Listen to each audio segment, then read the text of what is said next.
Gençler kolaylı karşıma, dost olsa dostun çöreği kadama. Arkalı vurmak dost yüreğini. Düşman olsan dostlarımı unutma. Dostunu her zaman dostunu gerek. İşe düşürsen aktarırsan, işe düşürse aktarırsan. Niyeten gibilsen ayeti baş dost. Ne dost var, ne düşmeni.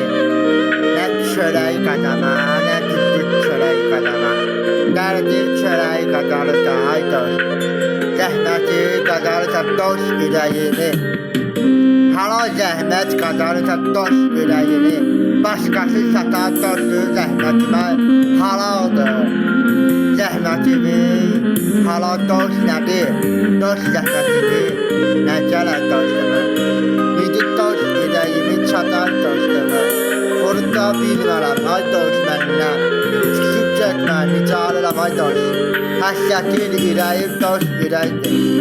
Yaman ürəyini qırılır nəfəsimə. Arzular daşı ay dost məndən. Nə ay quru çatırsan dost ürəyini. Dostluğu hər zamanı düşman var. Dost ürəyi düşman yox. Çatarıcı dost ürəyini necə qırırsan?